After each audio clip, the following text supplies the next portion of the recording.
12:41 ए कारागार के मेरे दोनों साथियों, तुम में से एक तो अपने स्वामी को मद्यपान कराएगा, रहा दूसरा तो उसे सूली पर चढ़ाया जाएगा और पक्षी उसका सिर खाएंगे। फैसला हो चुका उस बात का जिसके विषय में तुम मुझसे पूछ रहे हो। 12:42 उन दोनों में से जिसके विषय में उसने समझा था कि वो रिहा हो जाएगा, उससे कहा, अपने स्वामी से मेरी चर्चा करना, किंतु शैतान ने अपने स्वामी से उसकी चर्चा करना भुलवा दिया। अतः वह यूसुफ कई वर्ष तक कारागार ही में रहा। 12:43 फिर ऐसा हुआ कि सम्राट ने कहा, मैं एक स्वप्न देखा कि 7 मोटी गायों को 7 दुबली गायें खा रही है और 7 बालें हरी है और दूसरी 7 सूखी। ए सरदारों, यदि तुम स्वप्न का अर्थ बताते हो तो मुझे मेरे इस स्वप्न के संबंध में बताओ। 12:44 उन्होंने कहा, ये तो संभ्रमित स्वप्न है, हम ऐसे स्वप्न का अर्थ नहीं जानते। 12:45 इतने में दोनों में सो जो रिहा हो गया था और एक अरसे के बाद उसे याद आया तो वो बोला, मैं इसका अर्थ तुम्हें बताता हूँ, जरा मुझे यूसुफ के पास भेज दीजिए। 12:46 यूसुफ, ए सत्यवान, हमें इसका अर्थ बता कि 7 मोटी गायें हैं जिन्हें 7 दुबली गायें खा रही है और 7 हरी बालें हैं और दूसरी 7 सूखी, ताकि मैं लोगों के पास लौटकर जाऊं कि वे जान लें। 12:47 उसने कहा, 7 वर्ष तक तुम व्यवहारतः खेती करते रहोगे, फिर तुम जो फसल काटो तो थोड़े हिस्से के सिवा जो तुम्हारे खाने के काम आए शेष को उसकी बाली में रहने देना। 12:48 फिर उसके पश्चात 7 कठिन वर्ष आएंगे जो वे सब खा जाएंगे जो तुमने उनके लिए पहले से इकट्ठा कर रखा होगा, सिवाय उस थोड़े से हिस्से के जो तुम सुरक्षित कर लोगे।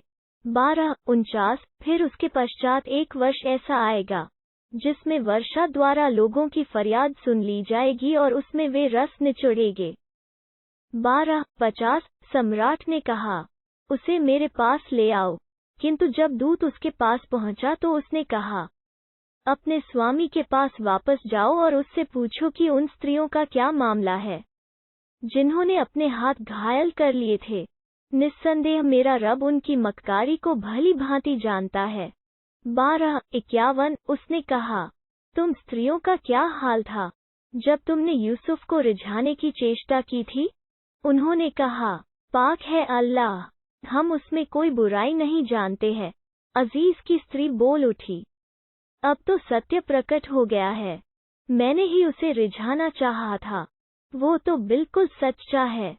12:52 यह इसलिए कि वो जान ले कि मैंने गुप्त रूप से उसके साथ विश्वासघात नहीं किया और यह कि अल्लाह विश्वासघातियों का चाल को चलने नहीं देता।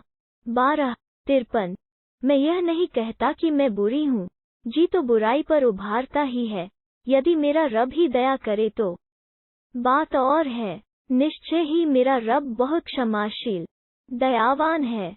12:54 सम्राट ने कहा, उसे मेरे पास ले आओ, मैं उसे अपने लिए खास कर लूंगा।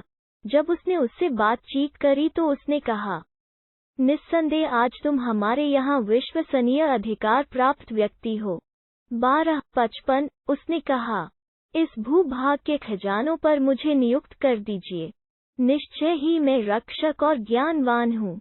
12:56 इस प्रकार हमने यूसुफ को उस भूभाग में अधिकार प्रदान किया कि वो उसमें जहाँ चाहे अपनी जगह बनाए, हम जिसे चाहते हैं उसे अपनी दया का पात्र बनाते हैं, उत्तमकारों का बदला हम अकारथ नहीं जाने देते। 12:57 और ईमान लाने वालों और डर रखने वालों के लिए आखिरत का बदला इससे कहीं उत्तम है। 12:58 फिर ऐसा हुआ कि यूसुफ के भाई आए और उसके सामने उपस्थित हुए। उसने तो उन्हें पहचान लिया, किंतु वे उससे अपरिचित रहे। 12:59 जब उसने उनके लिए उनका सामान तैयार करा दिया तो कहा, बाप की ओर सो तुम्हारा भाई है, उसे मेरे पास लाना, क्या देखते नहीं कि मैं पूरी माप से देता हूँ और मैं अच्छा आतिशय भी हूँ। उद्धरण चिन्ह 12:60 किंतु यदि तुम उसे मेरे पास न लाए तो फिर तुम्हारे लिए मेरे यहाँ कोई माप गला नहीं और तुम मेरे पास आना भी मत। 12:61 वे बोले, हम उसके लिए उसके बाप को राजी करने की कोशिश करेंगे और हम यह काम अवश्य करेंगे।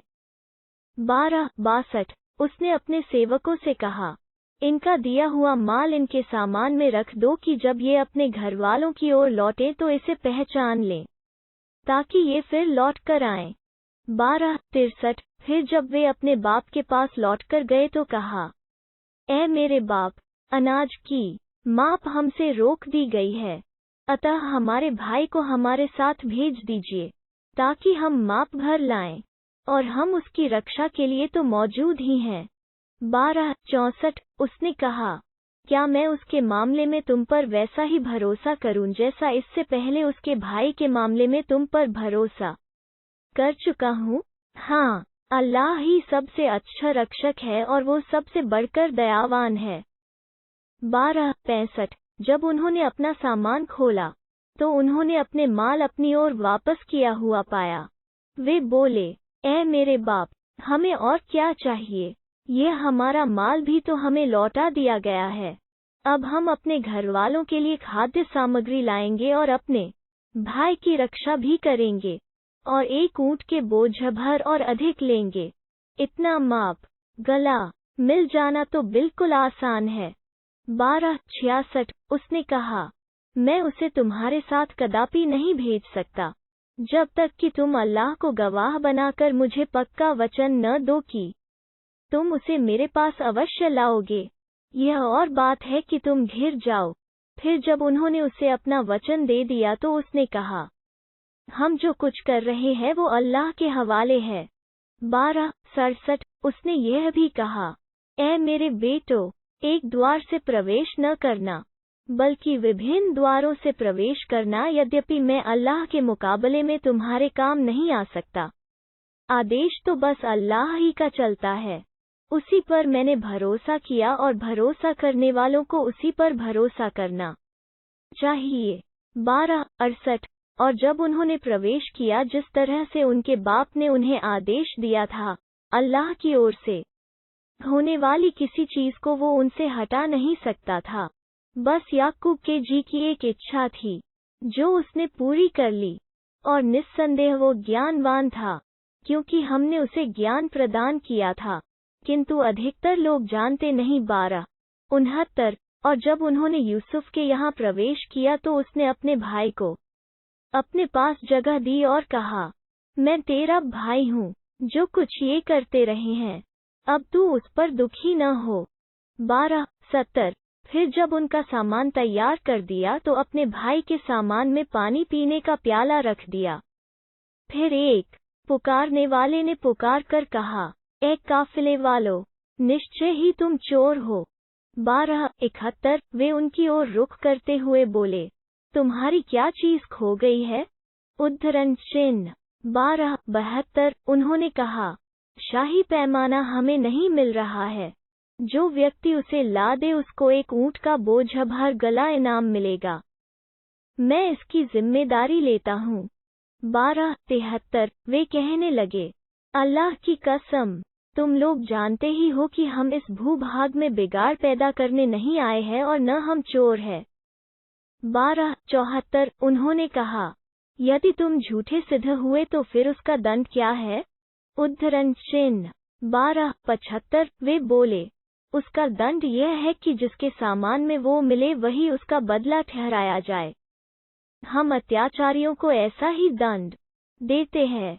12:76 फिर उसके भाई की खुरजी से पहले उनकी खुरजियां देखनी शुरू की, फिर उसके भाई की खुरजी से उसे बरामद कर लिया। इस प्रकार हमने यूसुफ का उपाय किया। वो शाही कानून के अनुसार अपने भाई को प्राप्त नहीं कर सकता था, बल्कि अल्लाह ही की इच्छा लागू है। हम जिसको चाहे उसके दर्जे ऊंचे कर दें, और प्रत्येक ज्ञानवान से ऊपर एक ज्ञानवान मौजूद है। 12:77 उन्होंने कहा, यदि यह चोरी करता है तो चोरी तो इससे पहले इसका एक भाई भी कर चुका है, किंतु यूसुफ ने इसे अपने जी ही में रखा और उन पर प्रकट नहीं किया। उसने कहा, मकाम की दृष्टि से तुम अत्यंत बुरे हो। जो कुछ तुम बताते हो, अल्लाह को उसका पूरा ज्ञान है। 12:78 उन्होंने कहा, ए अजीज, इसका बाप बहुत ही बूढ़ा है, इसलिए इसके स्थान पर हम में से किसी को रख लीजिए। हमारी स्पष्ट में तो आप बड़े ही सुकर्मी है। 12:79 उसने कहा, इस बात से अल्लाह पनाह में रखे कि जिसके पास हमने अपना माल पाया है, उसे छोड़कर हम किसी दूसरे को रखें, फिर तो हम अत्याचारी ठहरेंगे। 12:80 तो जब से वे उससे निराश हो गए तो परामर्श करने के लिए अलग जा बैठे। उनमें जो बड़ा था, वो कहने लगा, क्या तुम जानते नहीं कि तुम्हारा बाप अल्लाह के नाम पर तुमसे वचन ले चुका है और उसको जो इससे पहले यूसुफ के मामले में तुमसे कसूर हो चुका है? मैं तो इस भूभाग से कदापि टलने का नहीं जब तक कि मेरे बाप मुझे अनुमति न दे या अल्लाह ही मेरे हक में कोई फैसला कर दे, और वही सबसे अच्छा फैसला करने वाला है। 12:81 तुम अपने बाप के पास लौटकर जाओ और कहो, ए हमारे बाप, आपके बेटे ने चोरी की है। हमने तो वही कहा जो हमें मालूम हो सका, परोक्ष तो हमारी दृष्टि में था नहीं। 12:82 आप उस बस्ती से पूछ लीजिए जहां हम थे और उस काफिले से भी जिसके साथ होकर हम आए। निस्संदेह हम बिल्कुल सच्चे हैं। 12:83 उसने कहा, नहीं, बल्कि तुम्हारे जी ही ने तुम्हें पट्टी पढ़ाकर एक बात बना दी है। अब धैर्य से काम लेना ही उत्तम है। बहुत संभव है कि अल्लाह उन सबको मेरे पास ले आए। वो तो सर्वज्ञ, अत्यंत तत्वदर्शी है।